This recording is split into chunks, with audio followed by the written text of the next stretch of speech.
మనకి ఏపీలో ఉండవల్లి అరుణ్ కుమార్ అని చెప్పి ఒక స్యూడో మేధా ఉన్నాడండి. ఇతను ఎప్పటికప్పుడు తన అసలు రంగుని బయటపెట్టుకుంటూనే ఉంటాడు. అయినా కూడా చాలామంది ఈయనేదో పెద్ద విశ్లేషకుడు, ఈయనేదో బయట నుంచి పొలిటికల్ డెవలప్మెంట్స్ని అబ్జర్వ్ చేసి చాలా ఇంపాషన్డ్గా ఎటువంటి పక్షపాతం లేకుండా ఆంధ్రప్రదేశ్లో జరుగుతున్నటువంటి డెవలప్మెంట్స్ మీద మాట్లాడతాడు అని చెప్పి అనుకుంటూ ఉంటారు. ఈ ఉండవల్లి అరుణ్ కుమార్ అనే ఆయనకి ఈయన కాంగ్రెస్ పార్టీలో ఉన్నాడు. కాంగ్రెస్ పార్టీ నుంచి వైఎస్ రాజశేఖర రెడ్డి అనుంగు శిష్యుడిగా 2 సార్లు ఎంపికయ్యాడు. వైఎస్ రాజశేఖర రెడ్డి గారు బతుకున్నప్పుడు, ఆయన ముఖ్యమంత్రిగా ఉన్నప్పుడు ఈ ఉండవల్లి అరుణ్ కుమార్ అనే ఆయన మెయిన్ కార్యక్రమం ఏంటి అంటే హ్యాచెడ్ జాబ్ చేయడము, గోతులు తవ్వడం అంటారు కదా, అదండి హ్యాచెడ్ జాబ్ అంటే. ఈ గోతులు తవ్వేటువంటి కార్యక్రమాన్ని మన ఉండవల్లి అరుణ్ కుమార్ అనే ఆయన చేసేవాడు అప్పట్లో. సరే, ఆయన మరణం తర్వాత మరి జగన్మోహన్ రెడ్డి గారు రాజకీయాలకు రావడము, మరి ఏ కారణం చేతనో తెలియదు కానీ ఈయన దగ్గరికి రానివ్వడం లేదు. దగ్గరికి రానివ్వకపోయినా కూడా చాలా కాలంగా ఈయన తన వంతు ప్రయత్నం తాను చేస్తూనే ఉన్నాడు, ఏదో రకంగా జగన్మోహన్ రెడ్డి గారి దృష్టిలో పడ్డానికి. ఈయన ఎట్లాంటి వాడంటే ఆ మధ్యకాలంలో కేసీఆర్ ఒకసారి పిలిచి ఈయన్ని ఏదో జాతీయ రాజకీయాలకు సంబంధించి ఈ మధ్యకాలంలో బీజేపీ తోటి కొట్లాట పెట్టుకున్నాడు కాబట్టి కేసీఆర్ దాని గురించి ఏదో సలహాలు సంప్రదింపులు చేయడానికి ఈ ఉండవల్లిని పిలిచాట. అంతకుముందు ఆంధ్రప్రదేశ్ కోసం విభజనకు వ్యతిరేకంగా పెద్ద ఎత్తున పోరాటం చేశాను, నేను పార్లమెంట్లో పోరాటం చేశాను చెప్పి పుస్తకం కూడా రాసుకొని చాలా హడావుడి చేసేవాడు ఎప్పుడు కూడా. ఈయనొక్కడే పెద్ద వీరుడు సూర్యుడు, విభజనకు వ్యతిరేకంగా పోరాడిన వ్యక్తి అని చెప్పి. ఇలాంటి వ్యక్తి కేసీఆర్ పిలిచాడని చెప్పి ఆయన గంతులు వేసుకుంటూ వెళ్ళాడు.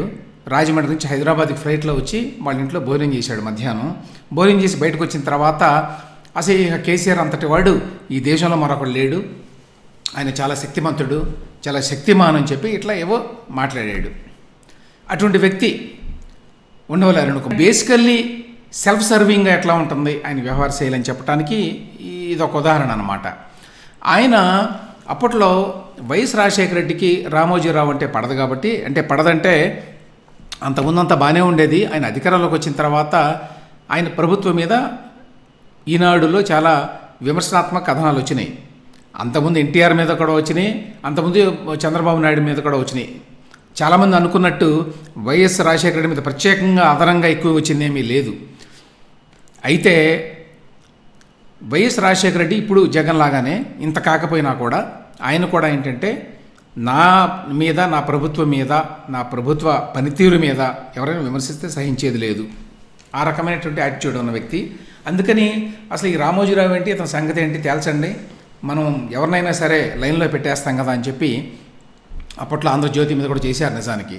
అట్లా ఫస్ట్ యాక్చువల్గా ఈనాడు మీద టార్గెట్ చేసి భారీ ఎత్తున ఎట్లా చేయాలి, ఇతన్ని ఏ రకమైన కేసులు పెట్టాలి ఇతని మీద అని ఆలోచిస్తే ఉండవల్లి అరుణ్ కుమారు ఇతను ఒక స్యూడో మేధావి కదా. వీళ్ళు లిటిగెంట్లు ఉంటారండి కొంతమంది, మనకి గతంలో బాగా ఉండేవాళ్ళు లిటిగెంట్స్ అనమాట. ఈ లిటిగెంట్ బుద్ధులు ఉంటాయి వాళ్ళకి. ఏ చిన్నదో తీసుకొని దాన్ని చాలా అల్లికలు చేసి చాలా కుట్లు కుట్టి దాన్ని ఒక పెద్ద కేసు కింద చిత్రీకరించి అల్లరి చేయటం అనమాట ఎవరినైనా సరే. సో అందుకు తగినవాడిగా ఉండవల్లి అరుణ్ కుమార్ని వైఎస్ రాజశేఖర రెడ్డి గారు గుర్తించి ఇతనికి అప్పచెప్పారు ఈ హ్యాచెడ్ జాబ్. ఏ రకంగా రామోజీరావు మీద, అతని సంస్థల మీద మనం దాడి చేయాలి, దెబ్బ కొట్టాలి. దానికి ఈయన ఒక కేసుతోటి బయటకు వచ్చాడు. అదేంటి అంటే మార్గదర్శి ఫైనాన్షియర్స్ అనే కంపెనీ ఉండేది అంతకుముందు. ఆ కంపెనీలో జనం దగ్గర నుంచి డిపాజిట్లు తీసుకునేవారు వాళ్ళు. ఈ డిపాజిట్లు తీసుకోవడం అనేది అది హెచ్యుఎఫ్ అనే కంపెనీ, అంటే హిందూ అన్డివైడెడ్ ఫ్యామిలీ అనే కేటగిరీ కిందకు వస్తుంది. అది ఈ హెచ్యుఎఫ్ అనేది డిపాజిట్లు స్వీకరించడం అనేది టెక్నికల్గా కరెక్ట్ కాదు అని చెప్పి సరే ఉండవల్లి చేసిన వాదన తర్వాత దాని మీద కోర్టు కూడా వెళ్ళాడు. అయితే బేసికల్లీ అదండి పాయింట్. అప్పుడు ఏం చేశారంటే ఈ మార్గదర్శి ఫైనాన్షియల్స్ అనే కంపెనీ మీద రకరకాలుగా దాడి చేసి కమిటీ వేసి దానికి ఒక సిట్ అనమాట, స్పెషల్ ఇన్వెస్టిగేషన్ టీం లాంటిది వేసి కృష్ణరాజు అని ఒక ఆఫీసర్ని పెట్టి వాళ్ళకి కావాల్సిన అరవింద్ రెడ్డి ఎవరు రిజిస్ట్రార్ ఉంటే అతని చేత నోటీసులు ఇప్పించి ఒట్టి వసంత్ కుమార్ చేత ఆరోపణలు చేయించి అసెంబ్లీలో బయట ఇట్లా వాళ్ళే కదా అంతా కూడా. వీళ్ళందరూ కలిసి మొత్తానికి దాని మీద ఏదో పెద్ద ఎత్తున చట్టాన్ని వెపనైజ్ చేయడం అంటారు కదా, వెపనైజ్ చేసుకొని దాన్ని ఒక ఆయుధంగా మలుచుకొని చట్టాన్ని దాడి చేయడం మొదలుపెట్టారు. పాయింట్ ఏంటంటే జనరల్గా మీరు ఎప్పుడైనా సరే ఒక బ్యాంకు కానీ లేకపోతే ఫైనాన్షియల్ ఇన్స్టిట్యూషన్ కానీ ఒకేసారి గొడవ చేసి ఏదైనా చేసినప్పుడు జనం భయపడతారు, ఇదేమన్నా అవుతుందేమో, మనం పెట్టుకున్న డబ్బు పోతుందేమో అని. సో న్యాచురల్గా అప్పుడు ఎక్స్పెక్టేషన్ ఏంటి అంటే మార్గదర్శి ఫైనాన్షియల్స్ అనే కంపెనీ మీద ఒత్తిడి పెరుగుతుంది. రన్ ఆన్ ద కంపెనీ అంటారు. రన్ ఆన్ ద కంపెనీ అంటే ఓని ఒకేసారి అందరం వచ్చి పరుగులు తీసి ఆ కంపెనీ మీద పడిపోవడం అనమాట. అట్లా పడిపోతే అతను డబ్బు తిరిగి చెల్లించలేడు ఒకేసారి. జనరల్గా డిపాజిట్ చేసినప్పుడు సంవత్సరానికో 2 ఏళ్లకో 3 ఏళ్లకో 5 ఏళ్లకో చేస్తారు ఎవరైనా. సో ఆ మెచ్యూరిటీ పీరియడ్ అయిపోగానే డబ్బులు విత్డ్రా చేసుకునే వాళ్ళు చాలామంది ఉంటారు.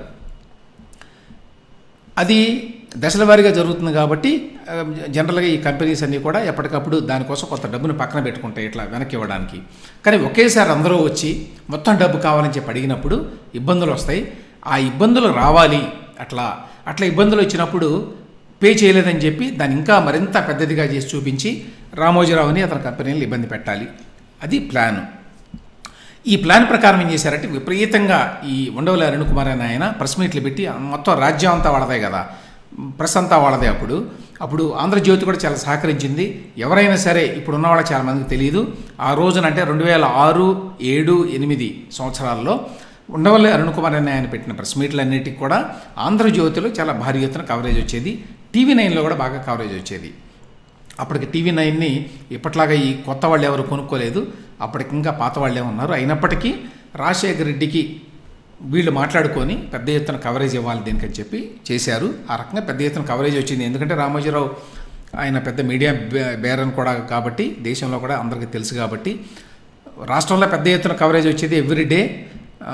బయట పేపర్లో కూడా వచ్చేది. సో ఆ రకంగా ప్రతిరోజు కూడా దీని మీద బురద చల్లటం, కేసులో పెట్టడం, ఈ కమిటీల పేరుతోటి రిలీజ్ చేయడం. ఇప్పుడు జగన్మోహన్ రెడ్డి గారు అమరావతి విషయాన్ని ఎట్లా చేశాడో అట్లా అనమాట. రోజుకోటి ఒక కాగితం తీసి ఎవరికో వాళ్ళకి ఇచ్చుకోవటం, దాంట్లో ఉన్నవి సగం లేనివి సగం, అర్ధ సత్యాలు, పాక్షిక సత్యాలు, అబద్ధాలు అన్నీ కలగలిపి రాసేయడం. ఆ రకంగా మసాలాలు కలిపి రాస్తూ ఉండేవాళ్ళు. టీవీల్లో విపరీతంగా వస్తుండేది.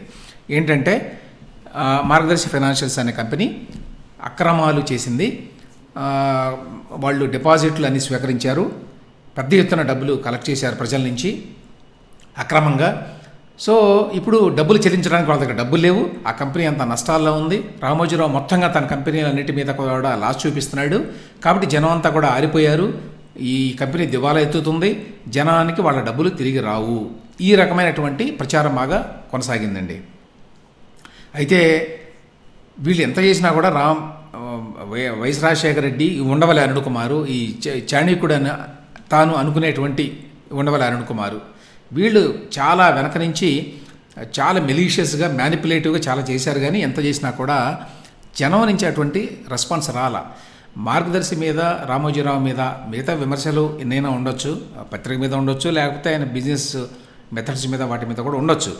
అవి పక్కన పెడితే వీళ్ళు ప్రజలు ఎవరికి కూడా ఎప్పుడు పైసా కూడా ఎగ్గొట్టి ఎరగరు. వీళ్ళ కంపెనీల్లో ఎవరికి కూడా పబ్లిక్కి ఎప్పుడు కూడా నష్టం జరగలేదు అనేటువంటి అభిప్రాయం చాలా బలంగా ఉంది. ఆ కారణం చేత వీళ్ళు ఎంత గొడవ చేసినా కూడా ఈ రన్ ఆన్ ద కంపెనీ అనేది వెళ్ళి ఒకేసారి మీద పడిపోవటం అనేది జరగలేదు. ఇన్ఫ్యాక్ట్ దీని మీద చాలా చేశారండి, మామూలుగా చేయలేదు. ఏ స్థాయిలో చేశారంటే అప్పుడు రాజశేఖర రెడ్డి గారు ఉమ్మడి ఆంధ్రప్రదేశ్లో చాలా బలమైనటువంటి ముఖ్యమంత్రి. ఎందుకంటే అప్పుడు కేంద్రంలో కాంగ్రెస్ ప్రభుత్వం ఏర్పడడానికి ఏపీ నుంచి ఎన్నికైనటువంటి ఎంపీలే ప్రధాన కారణం. 2014, 2009లో కూడా అట్లా కంటిన్యూ అయింది కదా. సో ఆ రకంగా రాజశేఖర రెడ్డి గారికి చాలా బలమైనటువంటి సీఎంగా పేరుండేది. కాంగ్రెస్ ఏది చెప్తే అది ఆయన ఢిల్లీలో. ఆ టైంలో ఏం చేశారంటే ఉండవల్లి గారు ఇక్కడ లెటర్ రాయడము, చిదంబరం అక్కడ ఫైనాన్స్ మినిస్టరు, ఆయనకి లెటర్ రాయడము, ఆర్బీఐకి లెటర్ రాయడము, అన్నీ వాళ్ళ సంస్థలే కదా, వాళ్ళ మంత్రులే, కాంగ్రెస్ వాళ్ళే అక్కడ ఉన్నారు. కాబట్టి కాంగ్రెస్ న్యాచురల్గా ఢిల్లీలో ఉన్న కాంగ్రెస్ కూడా వీళ్ళు చెప్పిన దానికి అనుగుణంగా వెళ్ళేది. సో ఆర్బీఐకి లెటర్ రాయడము, వాళ్ళు ఇంటర్న్ మార్గదర్శికి లెటర్స్ రాయడము, ఇట్లాంటివి జరుగుతూ ఉండేవి. ఆర్బీఐ నుంచి చేశారు, ఫైనాన్స్ మినిస్ట్రీ నుంచి కూడా చాలా చేశారు అప్పట్లో చిదంబరం వాళ్ళు కూడా. అయితే చిదంబరానికి, ఆర్బీఐకి అందరికీ తెలిసిన విషయం ఏంటంటే వీళ్ళు ₹1 కూడా ఎవరికి ఎగ్గొట్టలేదు అనే విషయం. అయినా కూడా ఇదేదో టెక్నికల్ ఇష్యూ ఒకటి ఉన్నది. అదేంటంటే హిందూ అన్డివైడెడ్ ఫ్యామిలీ కేటగిరీ కింద ఉన్నటువంటి కంపెనీ పబ్లిక్ నుంచి డిపాజిట్లు స్వీకరించడానికి వీల్లేదు అనేదో అందులో ఉన్నదని చెప్తున్నారు. ఆ ప్రకారంగా టెక్నికల్గా ఇది కరెక్ట్ కాదు. అయితే వీళ్ళు ఎవరికీ ₹1 కొట్టినట్టుగా కంప్లైంట్ లేదు. ఇది ఇంత గొడవ జరిగిన తర్వాత కూడా కంప్లైంట్ లేదు. వీళ్ళు ఎంత రెచ్చగొట్టినా కూడా ఎవరు వెళ్ళలేదు. ఇప్పుడు అమరావతిలో ఎట్లా జరిగిందో ఎగ్జాక్ట్లీ అట్లా జరిగిందండి. ఆ రోజున అమరావతిలో ఎట్లయితే అక్రమంగా భూములు ఎవరో కొనేసుకున్నారు, లాగేసుకున్నారు, కబ్జా చేసుకున్నారని చెప్పి కంప్లైంట్లు పెట్టిద్దామని ఎంత ట్రై చేసినా కూడా దళితులు కానీ మరి ఎవరు కానీ ఎవరు పెట్టలేదు అసలు కేసులు ఏమి. వీళ్ళే సిఐడి వాళ్ళే సుమోటోగా కేసులు పెట్టుకుని ఎవరు నడిపిస్తూ ఉన్నారు అనుకోండి ఇప్పటిదాకా ఇంకాను.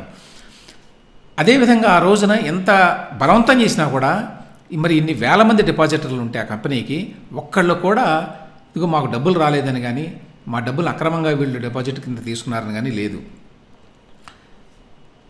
ఆ తర్వాత సరే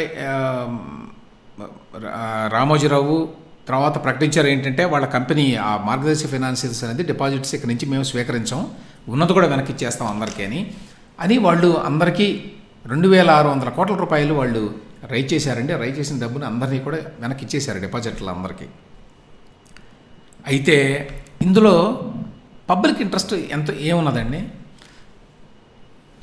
at the most Undavalli Arun Kumar అనే వ్యక్తి చేసిన ఆరోపణ ఏంటంటే హెచ్యుఎఫ్ కింద మార్గదర్శి ఫైనాన్షియల్స్ అనే కంపెనీ డిపాజిట్లు స్వీకరించడం అనేది కరెక్ట్ కాదు, అది చట్టానికి వ్యతిరేకం అని. బేసికలీ అదే కదా పాయింట్. అంటే ఇట్స్ ఏ టెక్నికల్ ఇష్యూ అంతే. ఎక్కడ కూడా మోసం అనేది జరగలేదు, ఎక్కడ కూడా డబ్బు సంబంధించి ఎగ్గొట్టడం అనేది జరగలేదు. ఒక్క డిపాజిటర్ కానీ పబ్లిక్లో ఒక్క వ్యక్తి కానీ నష్టపడలేదు.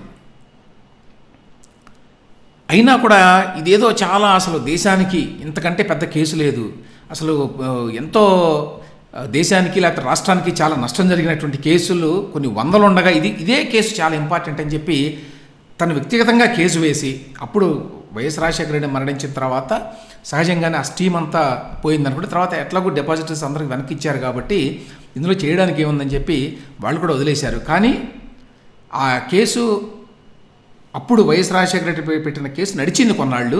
కానీ తర్వాత అప్పుడు ఉమ్మడి రాష్ట్రంలో ఏపీ హైకోర్టులో 2014 ఆ ప్రాంతంలో అయి ఉంటుంది, ఈ కేసును కొట్టేశారు. కానీ పట్టు వదలని విక్రమార్కుడిలాగా ఉండవల్లి అరుణ్ కుమారు దేశంలో ఎన్ని సమస్యలు ఉంటే, ఇంత అవినీతి జరుగుతుంటే, పబ్లిక్ డబ్బుని ఇంత అధికారంలో ఉన్నవాళ్ళు కాజేస్తుంటే ఆ విషయాలన్నీ పక్కన పెట్టి రామోజీరావు టెక్నికల్గా మిస్టేక్ చేశాడు, దీని మీద న్యాయం జరగాలి, లేకపోతే అసలు దేశం అంతా అన్యాయం అయిపోతుంది అని చెప్పి దాన్ని పట్టుకుని వేలాడి ఆ కేసులు వేయించి అది నడిపిస్తూ వచ్చాడు. 2020లో అది ఈ కేసు కొట్టేసిన తర్వాత 2020లో అతను మళ్ళీ సుప్రీంకోర్టుకి వెళ్ళి ఒక పిటిషన్ అయితే వేశాడండి. అప్పుడు కూడా ఆయన ప్రెస్ మీట్ పెట్టాడు. మామూలుగా జగన్మోహన్ రెడ్డిని కొంచెం కూడా ఏమన్నా చాలా జాగ్రత్తగా ఉంటాడు ఉండవల్లి అరుణ్ కుమారు, ఏమాత్రం కూడా డైరెక్ట్గా ఏమి క్రిటిసైజ్ చేయడు, సన్నాయి నొక్కులు నొక్కుతూ ఉంటాడు. ఆ సన్నాయి నొక్కులు కూడా సాక్షి పత్రికలో వేయరు, కానీ ఈ వార్త మాత్రం వేశారు. ఆయన మళ్ళీ సుప్రీంకోర్టుకి ఈ మార్గదర్శి ఫైనాన్షియల్స్ అనే కేసు మీద వెళ్ళాడు అని. వెళ్ళిన తర్వాత ఆ కేసు ఏమి పెద్దగా నడవలేదు. ఇప్పుడు తాజాగా ఏమైందంటే డెవలప్మెంటు, ఈ కేసుని కొట్టేయండి అని చెప్పి వీళ్ళే మార్గదర్శి వాళ్ళే అంటే రామోజీరావు వాళ్ళే వెళ్ళారట సుప్రీంకోర్టుకి. వెళ్ళి వాళ్ళే ఒక పిటిషన్ మూవ్ చేసి దీన్ని వెంటనే హియరింగ్ పెట్టేసి దీన్ని విచారించండి అని. ఈ విషయం మరి నిన్న ఉండవల్లి అరుణ్ కుమార్ ఒక ప్రెస్ మీట్ పెట్టి దీంట్లో ఇప్పుడు స్టేట్ గవర్నమెంట్ ఇంప్లీడ్ అయింది. ఇంప్లీడ్ అవ్వడం వల్ల వాళ్ళు దాన్ని మళ్ళీ కేసు హియరింగ్ చేయాలి కాబట్టి సెప్టెంబర్ 19కి వాయిదా వేశారు కేసుని. ఏపీ గవర్నమెంట్ ఇంప్లీడ్ అయింది ఈ కేసులో. ఇంప్లీడ్ అవ్వడం అంటే మేము ఇందులో ఈ కేసులో మేము మా తరఫున వాదిస్తాము ప్రభుత్వం తరఫున. ప్రభుత్వం అంటే ఎవరండి? జగన్మోహన్ రెడ్డి. మరి జగన్మోహన్ రెడ్డి గారికి రామోజీరావు అంటే సహజంగానే పడదు కాబట్టి ఈనాడు రామోజీరావు అంటే రోజు పొద్దున్నేస్తే అదే కదా మాట్లాడేది ఆయన. కాబట్టి ఆ కేసులో తాను గవర్నమెంట్ డబ్బులతోటి ఢిల్లీలో పెద్ద పెద్ద లాయర్లు 5 కోట్లు 10 కోట్లు ఇచ్చి ఉండవల్లి అరుణ్ కుమార్ అయితే అంత డబ్బు పెట్టలేడు కాబట్టి ఈయన పెట్టి ఇప్పుడు దాన్ని వాదించడానికి రెడీ అయ్యాడు. ఇంప్లీడ్ పిటిషన్ వేశారు అని చెప్పి నిన్న ఉండవల్లి అరుణ్ కుమార్ గారు ప్రెస్ మీట్ పెట్టి రాజమండ్రిలో చెప్పాడు ఇదంతా, ఈ కథ అంతా. అంతవరకే బాగానే ఉంది. అయితే చాలా అమాయకంగా ఆంధ్రప్రదేశ్ ప్రభుత్వం జగన్మోహన్ రెడ్డి గారు ఆయనే పర్సనల్గా బహుశా ఇది ఇంట్రెస్ట్ చూపించుంటాడు, ఆయనే దీన్ని ఇంటర్వ్యూన్ అయ్యి దీంట్లో ఇంప్లీడ్ పిటిషన్ వేయించడం అనేది ఎంతో ముదావహం, ఎంతో సంతోషించాల్సినటువంటి విషయం. ఈ విషయంలో నేను జగన్మోహన్ రెడ్డి గారికి కృతజ్ఞతలు, ధన్యవాదాలు చెప్తున్నాను అని చెప్పి, ఏదో రాష్ట్ర ప్రయోజనాలు కాపాడడం కోసం అని చెప్పి జగన్మోహన్ రెడ్డి గారు ఇంప్లీట్ పిటిషన్ వేసినట్టు, దానికి నేను ధన్యవాదాలు చెప్తున్నట్టు అని పెద్ద డ్రామా ఒకటి ఆయన ఆడాడు నిన్న ఆ ప్రెస్ మీట్లో. ఇప్పుడు జగన్మోహన్ రెడ్డి గారు రామోజీరావు మీద ఏదైనా కేసు ఉంటే ఇంప్లీడ్ అవ్వడానికి అవకాశం ఉంటే 100% కాదు, 100కి 1000% ఆయన ఇంప్లీడ్ అవుతాడు. అందులో డౌట్ ఏమైనా ఉందా ఎవరికన్నా? ఆ విషయం ఉండవల్ల అరుణ్ కుమార్ గారికి తెలియదా? 100% తెలుసండి, ఆయనకు తెలుసు. ఏదైనా అవకాశం ఉంటే ఇన్ఫ్యాక్ట్ ఈయనే కబురు పంపించి ఉంటాడని నేను అనుకుంటున్నాను. అంతకుముందు కారణాలు ఏమైనప్పటికీ వాళ్ళు మరి దాని మీద ఆసక్తి చూపలేదేమో. ఇప్పుడు దాన్ని తెరిచి అంతా చూసి ఇందులో మనం ఇంప్లీడ్ అయ్యి రామోజీరావుని ఇబ్బంది పెట్టడానికి, ఈనాడు పేపర్ని ఇబ్బంది పెట్టడానికి, అదంతా పేపర్లో వేయించుకోవడానికి వార్తలు ఇవన్నీ మరి పనికొస్తాయని చెప్పి అనుకొని ఉండొచ్చు. కాబట్టి ఇంప్లీడ్ అయ్యారు వాళ్ళు. కాబట్టి జగన్మోహన్ రెడ్డి గారు ఏదో చాలా అమాయకంగా ఇంప్లీడ్ అయినట్టు, అంతే అమాయకంగా ఉండవల్లి అరుణ్ కుమారు ఆయన కూడా ఈ ప్రజా సంబంధమైనటువంటి కేసు, ఏదో ప్రజలకి సంబంధించిన కేసు, ఇది రాష్ట్రానికి సంబంధించిన కేసు. రాష్ట్రంలో ప్రజలకు కానీ ప్రభుత్వానికి కానీ ఏమన్నా డబ్బులు ఎవరైనా ఎగ్గొట్టిన కేసు అన్నట్టుగా, ఇందులో ప్రభుత్వానికి ఏమీ పైసా ఎగ్గొట్టలేదు, ప్రజలకి ఒక పైసా ఎగ్గొట్టలేదు. ప్రజలకి ప్రభుత్వానికి ఎగ్గొట్టినటువంటి అనేక కేసులు ఉన్నాయండి. ఈనాడులోనే ఇవాళ ఒక వార్త వచ్చింది కదా, ఇప్పుడు ఎట్లయితే హిందూ శ్యాంప్రసాద్ రెడ్డి లేపాక్షి నాలెడ్జ్ హబ్కి సంబంధించి 2006-7లో వైఎస్ రాజశేఖర రెడ్డి గారు ఈ శ్యాంప్రసాద్ రెడ్డి గారికి వాళ్ళ కంపెనీకి అక్కడ ఏదో వందలాది ఎకరాలు ఇచ్చారు, ఎన్నో వందల ఎకరాలు ఇచ్చారు, 800 అనుకుంటాను చిల్లర. అన్ని ఎకరాలు ఇచ్చినందుకు దానికి బహుమానంగా ఒక 70 కోట్లు ఈ మిగతా కంపెనీల లాగానే జగన్ కంపెనీలో, సాక్షి కంపెనీలో పెట్టుబడులు పెట్టారు. అప్పుడు పెడితే ఆ కేసు ఏదో సిబిఐలో ఉందండి. సిబిఐ, ఈడీ ఉందో అందరికీ తెలుసు. ఇప్పుడు ఒకసారి అదేదో మోసం జరిగింది, దోపిడీ జరిగిందని చెప్పి కదా సిబిఐ, ఈడీ కేసులు పెట్టినాయి. మళ్ళీ రెండోసారి దాన్నే వేశారు మళ్ళీ అని చెప్పి ఈనాడులో ఒక కథనం. ఏంటి ఆ కథనం సారాంశం అంటే, ఇప్పుడు ఆ భూములు హిందూ వాళ్ళు పెట్టుకున్న భూములు ఏవైతే ఉన్నాయో దాని కింద వాళ్ళు లోన్లు తీసుకున్నారు. అంటే ఇది ఒక ప్యాటర్న్గా జరిగింది కదా. గవర్నమెంట్ వాళ్ళు ఒక 1000 ఎకరాలు ఇస్తారు, ఆ 1000 ఎకరాలని అతి తక్కువ రేటుకి ఇస్తారన్నమాట. గాలి జనార్దన్ రెడ్డికి 19 కోట్లకి అప్పుడు ఎన్నో వేల ఎకరాలు ఇచ్చారు. అట్లానే ఆ 1000 ఎకరాలను ఆయన బ్యాంకులో తాకట్టు పెట్టి ప్రభుత్వం ఇచ్చినటువంటి ల్యాండ్ని అప్పు తీసుకున్నాడు. అట్లనే హిందూ కంపెనీ కూడా ఈ లేపాక్షి నాలెడ్జ్ హబ్ పేరుతోటి వైఎస్ రాజశేఖర రెడ్డి గారు ఇచ్చినటువంటి భూమిని, ప్రభుత్వ భూమిని తాకట్టు పెట్టి డబ్బులు తీసుకున్నారు. సో ఆ గొడవలు ఏవో తర్వాత నడిచిన తర్వాత, ఈడీ కేసులు, సిబిఐ కేసులు వచ్చిన తర్వాత వీళ్ళు ఈ కంపెనీ దివాలా ఎత్తింది. హిందూ కంపెనీ దివాలా ఎత్తినప్పుడు న్యాచురల్గా వాళ్ళు బ్యాంకుల దగ్గర తీసుకున్న అప్పులు తీర్చలేదు కాబట్టి అవన్నీ కూడా ఎన్సిఎల్టీ వాళ్ళకి వెళ్ళిపోయినాయి. ఆ ల్యాండ్స్ అన్నీ కూడా గవర్నమెంట్, ఏపీ గవర్నమెంట్ ఏ ల్యాండ్స్ అయితే ఇచ్చిందో ఆ ల్యాండ్స్ అన్నీ కూడా ఇప్పుడు ఈ దివాలా ప్రక్రియలో భాగంగా ఉంటే, వాటిని వీళ్ళు చెప్పేది 2500 కోట్లు 600 కోట్లు విలువ చేసేటువంటి భూముల్ని 500 కోట్లకి ఇప్పుడు వీళ్ళు మళ్ళీ వెనక్కి తీసుకున్నారు. అందులో జగన్మోహన్ రెడ్డి గారి సొంత మామయ్య, అంటే వాళ్ళ అమ్మగారి తమ్ముడు రవీంద్రనాథ్ రెడ్డి, వాళ్ళ అబ్బాయి అందులో డైరెక్టర్గా ఉన్న కంపెనీ, ఆ కంపెనీని పెట్టి ఆ కంపెనీ మొత్తం కలిపి 2 కోట్లు 2.5 కోట్ల దాని పెట్టుబడి అని చెప్తున్నారు. ఆ కంపెనీ ఇప్పుడు 500 కోట్ల రూపాయలు కట్టి ఈ భూమిని అంతా తీసేసుకుందట. అది కథనం, ఈనాడులో వచ్చిన కథనం. నా ఈ కథనం ఎంత వాస్తవం ఏంటి అనేది పక్కన పెడితే, ఇది ఏదో పెద్ద కేసు. ఇందులో 2500 కోట్ల రూపాయలు రెండోసారి దోపిడీ అనమాట. అంతకుముందు ఒకసారి దోపిడీ జరిగింది. వైఎస్ రాజశేఖర రెడ్డి ఈ భూమిని మొత్తాన్ని చౌక బేరంగా ఇచ్చారు వాళ్ళకి. 20,000 30,000 ఎకరం చొప్పున ఆయన ప్రభుత్వ భూమిని, ఎస్ఐన్ భూమిని లాక్కొని జనం దగ్గర నుంచి, అదేమో 1,50,000కి వాళ్ళకి 1,50,000 ఇప్పించి ఆ భూమిని కూడా తీసుకుని ఇచ్చారు వీళ్ళకి. సో ఆ భూమిని ఒకసారి అది అన్యాయం జరిగితే రాష్ట్రానికి, మళ్ళీ రెండోసారి అదే భూమిని కనీసం ఇప్పుడైనా వెనక్కి వస్తుందా భూమి అంటే రాదు. రాష్ట్ర ప్రభుత్వానికి ఏం సంబంధం లేదు. రాష్ట్ర ప్రభుత్వం ఇంప్లీడ్ అవ్వాలి కదా ఆ కేసులో. ఏమని ఇంప్లీడ్ అవ్వాలి? ఈ భూమి మేమిచ్చాం ఆ కంపెనీకి, ఆ కంపెనీ దివాలా ఎత్తింది, ఆ కంపెనీకి మేమిచ్చిన భూమి మీద తాకట్టు పెట్టుకొని బ్యాంకులు ఎట్లా అప్పిస్తాయి కాబట్టి, ఎట్లా ఇస్తాయి? ఇవ్వకూడదు. ఇది మా ఆస్తి, ఇది ప్రభుత్వ ఆస్తి, ప్రజల ఆస్తి, కాబట్టి మీరు లాక్కోవడానికి లేదని బ్యాంకులకు వ్యతిరేకంగా వీళ్ళు మరి ఆ దివాలా ప్రక్రియలో ఇంప్లీడ్ అయ్యి వాదించాల్సింది కదా. దాన్ని వాదించకుండా ఉండటమే కాకుండా వీళ్ళ సొంత కంపెనీ ఒకటి పెట్టుకొని ఆ భూములు వీళ్ళు తీసేసుకున్నారని చెప్పి కథనం కదా. అటువంటి వాటి మీద ఉండవల్లి అరుణ్ కుమార్ మాట్లాడండి, మీరు గమనించండి. ప్రజలకు సంబంధించినవి అనేకవి ఎగ్గొట్టినవి ఉన్నాయి కదా. అగ్రిగోల్డ్ అనే కంపెనీ కూడా ఆ కేసులు కూడా నడుస్తున్నాయి. వాళ్ళంతా కూడా తీసుకుని ఎగ్గొట్టిన కంపెనీ ఇవన్నీ. ఇవి కాకుండా ప్రభుత్వంలో జరిగేటువంటి అక్రమాలు, అన్యాయాలు గత చాలా కాలంగా చూస్తున్నాం, ఏ ప్రభుత్వం అయినా కావచ్చు. వాటి మీద మాట్లాడినటువంటి ఉండవల్లి అరుణ్ కుమార్ ఈ కేసులో మాత్రం వెళ్ళిపోయి దూరి చాలా సంతోషంగా సంబరాలు చేసుకుంటా నిన్న ప్రెస్ మీట్ పెట్టాడు. ఆ కేసులో రామోజీరావు జైలుకి వెళ్ళినా వెళ్ళకపోయినా యాక్చువల్గా రాష్ట్రానికి కానీ రాష్ట్ర ప్రజలకు కానీ వాళ్ళకేమీ సంబంధం లేదు. వాళ్ళకు వచ్చే అదనంగా వచ్చే లాభం కానీ నష్టం కానీ ఏమీ లేదు.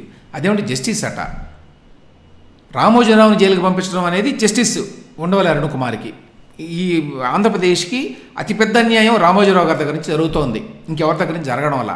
దాన్ని బట్టి మీరు అంచనా వేయండి, అసెస్ చేయండి. ఉండవల్లి అరుణ్ కుమార్ అనే ఆయన క్యారెక్టర్ ఎటువంటిది, ఆయన ఆలోచన విధానం ఎట్లా ఉంటుంది, ఎటువంటి లిటిగెంట్ ఇతను, ఈ లిటిగేషన్ ఎవరి వైపు చేస్తున్నాడు, ఎవరు తరఫున చేస్తున్నాడు, ఎవరికి వ్యతిరేకంగా చేస్తున్నాడు అనేది. రామోజీరావు ఈ విషయంలో టెక్నికల్గా తప్పు చేశాడేమో, అది సుప్రీంకోర్టు తెలుస్తుంది, అది వేరే విషయం. కానీ ప్రాక్టికల్గా గ్రౌండ్లో చూస్తే ఎవ్వరికీ కూడా ₹1 ఎగ్గొట్టలేదు. ఎగ్గొట్టే విధంగా చాలా చేశారండి యాక్చువల్గా అప్పుడు ప్లాను. నిజానికి మీకు చెప్పాలంటే ఆ రోజున ఏం చేశారంటే, ఈయన 2600 కోట్లు మళ్ళీ తీర్చాలంటే చాలా కష్టం. ఆ టైంలో యాక్చువల్గా చాలా టైట్గా ఉంది ఫైనాన్షియల్ పొజిషను ఆ మొత్తం రామోజీరావు కంపెనీలకి. అప్పుడు రామోజీ ఫిల్మ్ సిటీ కూడా అప్పుడే పెట్టారు, డబ్బంతా అందులో ఇన్వెస్ట్ చేశారు, రిటర్న్స్ ఏమీ లేవు, ఏమీ రావడం లేదు తిరిగి. ఆ టైంలో జరిగింది ఇది. ఇన్ఫ్యాక్ట్ ఈ డబ్బు తీసుకెళ్ళి అందులో పెట్టారని చెప్తారు చాలా. అయితే రామోజీరావు కానీ ఆయన కంపెనీలు కానీ ఎప్పుడూ డబ్బులు ఎగ్గొట్టే ఉద్దేశం లేదు. ఎప్పటికప్పుడు అందరికీ ఆ వడ్డీలు కానీ అసలు కానీ ఇవ్వడం జరుగుతూ వచ్చింది, అది అందరికీ తెలిసిన విషయం. అయితే ఈ 2600 కోట్లు ఎప్పుడైతే రామోజీరావు మళ్ళీ వెనక్కిస్తానన్నాడో, వెనక్కి ఇవ్వకుండా చేయడానికి ఇదే ఉండవల్లి అరుణ్ కుమార్, ఇదే వైఎస్ రాజశేఖర రెడ్డి చేయని ప్రయత్నం లేదండి అడ్డుకోవడానికి వెనక నుంచి. ఎట్లానంటే 2600 కోట్లు ఒకసారి రావు కదా, డబ్బులు తీసుకోవాలి కదా. అందుకని రామోజీరావు ఏం చేశాడంటే, తను ప్రాణప్రదంగా చూసుకునేటువంటి ఈనాడు కంపెనీ, చాలా మోస్ట్ వాల్యుబుల్ కంపెనీ అది ఇవాళ దేశంలోనూ ప్రపంచంలో కూడా. అంత వాల్యుబుల్ కంపెనీలో కొంత వాటాని అమ్మి డబ్బులు రైజ్ చేసి ఆ డబ్బులతోటి ఈ డబ్బులు తీర్చేస్తాను, గొడవ వదిలిపోతుంది అనుకున్నాడు ఆయన.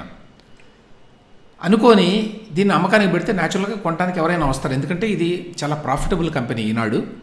ఆ ఉషోదయ ఎంటర్ప్రైజెస్ అనే కంపెనీ ఈనాడు పేపర్ని రన్ చేసేటువంటి మాతృ కంపెనీ అది. సో ఆ కంపెనీ కొనడానికి ఎవరైనా వస్తారు కాబట్టి బ్లాక్ స్టోన్ అనేటువంటి ఒక అంతర్జాతీయ కంపెనీ ముందుకు వచ్చిందండి. వాళ్ళు అంతర్జాతీయంగా పెట్టుబడులు పెడతారు, పెట్టుబడులు పెట్టేటువంటి కంపెనీ అది ఈ బ్లాక్ స్టోన్ అనేది. సో ఈ బ్లాక్ స్టోన్ వాళ్ళు వచ్చి ఈ రామోజీరావు గారి కంపెనీలో కొంత వాటా తీసుకున్నారు, మంచి రేటే వచ్చినట్లుంది అప్పట్లో. అయితే ఇక్కడ ఈ ఉండవల్లి అరుణ్ కుమార్, వైఎస్ రాజశేఖర రెడ్డి వీళ్ళు మళ్ళీ ఇక్కడ కూర్చొని మళ్ళీ మాట్లాడుకొని ముఠా అంతా ఏం చేశారు అంటే, అక్కడ చిదంబరం దగ్గరికి వెళ్ళి ఢిల్లీలో, వీళ్ళదే కదా ప్రభుత్వం అప్పుడు, కాంగ్రెస్ ప్రభుత్వం ఉంది అక్కడ. ఇతను మనకి కాంగ్రెస్ ప్రభుత్వానికి వ్యతిరేకి. రామోజీరావు ఒక ఎఫిడవిట్లో ఏం చెప్పాడంటేనండి, నా మీద ఈ వైఎస్ రాజశేఖర రెడ్డి ఇవన్నీ ఎందుకు చేస్తున్నాడు అంటే, నేను ఇప్పుడు ఏపీలో ఉన్న కాంగ్రెస్ ప్రభుత్వానికి వ్యతిరేకంగా నాకు పత్రిక కూడా ఉంది, ఆ పత్రికలో రాస్తున్నాను కాబట్టి నా మీద వీళ్ళు కక్ష కట్టి ఈ విధంగా కుట్ర పని చేస్తున్నారని చెప్పి ఒక ఎఫిడవిట్ ఇచ్చాడండి. దాన్ని పట్టుకొని ఇతను కాంగ్రెస్కి వ్యతిరేకం అని నిన్న కూడా చెప్పాడు. ఆనాడు 2600 కోట్ల రూపాయలు రామోజీరావు రైజ్ చేసి దాన్ని తిరిగి మళ్ళీ డిపాజిటర్లకు కట్టేయాలని చెప్పి అనుకున్నప్పుడు, బ్లాక్ స్టోన్ అనే కంపెనీ కొనడానికి సిద్ధమైనప్పుడు, అది అంతర్జాతీయ కంపెనీ అయినా కూడా ఆ ట్రాన్సాక్షన్ కాకుండా, ఇది ఫారిన్ కంపెనీ అండి బ్లాక్ స్టోన్ అనేది. సో ఫారిన్ కంపెనీ అంటే ఎఫ్డిఐ అంటారు కదా, ఫారిన్ డైరెక్ట్ ఇన్వెస్ట్మెంట్ కిందకు వస్తుంది అది. ఈ ఎఫ్డిఐ అనేది రావాలి అంటే క్యాబినెట్లో అక్కడ క్యాబినెట్ స్థాయిలో ఒకటి ఉంటుంది, కేంద్ర క్యాబినెట్ స్థాయిలో వాళ్ళు దానికి అప్రూవల్ ఇవ్వాలి. ఇక్కడ అప్రూవల్ ఇవ్వకుండా ఈ ఉండవల్లి అరుణ్ కుమార్, ఈ వైఎస్ రాజశేఖర రెడ్డి వీళ్ళిద్దరూ కూడా వెళ్ళి అక్కడ చిదంబరం చెవులు కొరికి, అక్కడ ఉన్నటువంటి కాంగ్రెస్లో ఉన్న పెద్దలందరికీ మనకి వ్యతిరేకం రామోజీరావు, మనం అతను అడిచేయాలని చెప్పి అది కానివ్వలేదండి. దానివల్ల అంతర్జాతీయంగా యాక్చువల్గా చాలా చెడ్డ పేరు వచ్చింది. మన్మోహన్ సింగ్ వీళ్ళంతా కూడా అప్పట్లో చాలా రెసిస్ట్ చేయడానికి ట్రై చేశారు, మనకు చాలా చెడ్డ పేరు వస్తుంది, మీరేదో వ్యక్తిగతమైనటువంటి కక్షలు పెట్టుకొని ఒక విధానపరమైన నిర్ణయం తీసుకున్న తర్వాత ఎఫ్డిఐని మనం ఆహ్వానించిన తర్వాత మనమే డోర్స్ ఓపెన్ చేసి మళ్ళీ వచ్చిన తర్వాత లేదు మీరు రావడానికి వీల్లేదని చెప్పి మనమే ఈ గడియ పెట్టడం అనేది మంచిది కాదు అని చెప్పి మన్మోహన్ సింగ్ లాంటి వాళ్ళు చాలామంది అనుకున్నా కూడా, పొలిటికల్గా ఆనాడు వైఎస్ రాజశేఖర రెడ్డికి ఉన్న బలం వల్ల కాంగ్రెస్ పార్టీలో, ఢిల్లీలో, కేంద్రంలో వాళ్ళు ఏమీ చేయక నిస్సహాయంగా ఆగిపోయారు. దాంతో బ్లాక్ స్టోన్ అనే కంపెనీ వెయిట్ చేసి చేసి చేసి విసిగిపోయి విత్డ్రా అయిందండి. విత్డ్రా అయినప్పుడు కూడా మనకి మింట్ ఇట్లాంటి ఎకనామిక్ టైమ్స్ ఇట్లాంటి వాటిల్లో ఈ ఆర్థిక పరమైనటువంటి వార్తలు ఇచ్చేటువంటి పత్రికల్లో పెద్ద ఎత్తున వ్యాసాలు కూడా వచ్చినాయి. ఇట్లా చేస్తే అట్లా బ్లాక్ స్టోన్ అనే కంపెనీ డబ్బులు పెడతానంటే పెట్టడానికి సిద్ధమయ్యే అగ్రిమెంట్ అంతా అయిపోయిన తర్వాత కేంద్ర ప్రభుత్వంలో రాజకీయ కారణాల చేత దీన్ని ఆపటం అనేది కరెక్ట్ కాదు అని. ఇది ఆపింది ఎందుకయ్యా అంటే సో దట్ రామోజీరావు అనే ఆయన ఈ 2,600 కోట్లు మళ్ళీ తిరిగి డిపాజిటర్లకు కట్టలేకపోతే అప్పుడు మనం కేసులు పెట్టచ్చు, నానా గొడవ చేయొచ్చు, అల్లరి చేయొచ్చు, జైలుకి పంపించవచ్చు రామోజీరావుని. ఇది వాళ్ళ కుట్ర, వాళ్ళ వ్యూహం. అది ఉండవల్లి ఆ రోజు చేసింది. చాలా చాలా ఇన్నోసెంట్గా, చాలా ఓపెన్గా ఉన్నట్టుగా మాట్లాడతాడండి ఉండవల్లి. ఆయన ఏమాత్రం కూడా అటువంటి బోడా మనిషి ఏమాత్రం కూడా కాదు. చాలా వెరీ క్యాలిక్యులేటెడ్ లిటిగెంట్కి ఉండేటువంటి మనస్తత్వం ఏదైతే ఉంటుందో అది పూర్తిగా ఉంది. సో ఆ రోజున అట్లా ఆపిన తర్వాత ఏమైందంటే కంపానీ అనే వ్యక్తి డబ్బులు పెట్టాడండి. అది మన దేశంలో వ్యక్తి. అంటే బ్లాక్ స్టోన్ అనేది బయట నుంచి వచ్చింది కదా, ఎఫ్డిఐ కిందకు వస్తుంది. ఇదేమో దేశంలో వ్యక్తి కాబట్టి ఎవరి అనుమతి అవసరం లేదు దానికి. ఇక్కడ ప్రత్యేకమైన అనుమతులు ఏమీ అవసరం లేదు. అందువల్ల అది రొటీన్గా నడిచిపోయింది. రామోజీరావుకి డబ్బులు వచ్చినాయి, ఆయన డబ్బులు తీర్చాడు. కానీ ఇక్కడ మళ్ళీ చిన్న పెట్ట కథ ఉందండి. అదేంటంటే ఈ కంపెనీ అని ఆయన డబ్బులు ఇచ్చాడా, వీడి సంగతి చూడాలి మనం అని చెప్పి వైఎస్ రాజశేఖర రెడ్డి, ఇదే ఉండవల్లి, వీళ్ళంతా కలిసి మళ్ళీ అక్కడ మీటింగ్లు పెట్టుకుని, ఇక్కడ హైదరాబాద్లో వాళ్ళంతా ఉన్నారు కదా, వీళ్ళందరినీ పెట్టుకుని ప్రభుత్వంలో ఏం చేశారు అంటే కంపెనీ మీద ఇంకెక్కడో నాగార్జున ఫైనాన్షియర్స్ ఏదో కంపెనీ ఉంది. ఆ కంపెనీలో అతను ఒకప్పుడు ఎప్పుడో డైరెక్టర్గా ఉన్నాడు. ఆ కంపెనీకి సంబంధించి ఏదో కొన్ని సమస్యలు ఏదో వచ్చినాయి. ఆయన మరి ఇండిపెండెంట్ డైరెక్టర్ ఏంటో ఉన్నాడు ఎప్పుడో, గతంలో ఎప్పుడో.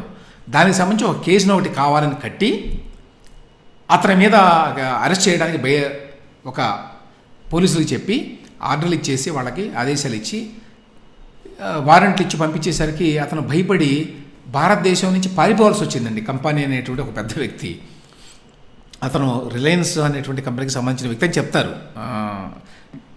ఇండైరెక్ట్గా రిలయన్స్ పెట్టిందని కూడా చెప్తారు. అది ఎంతవరకు వాస్తవమో తెలియదు. కానీ మొత్తానికి కంపెనీ అనే వ్యక్తి పారిపోయి దుబాయ్లోనే ఎక్కడ ఉండాల్సి వచ్చింది.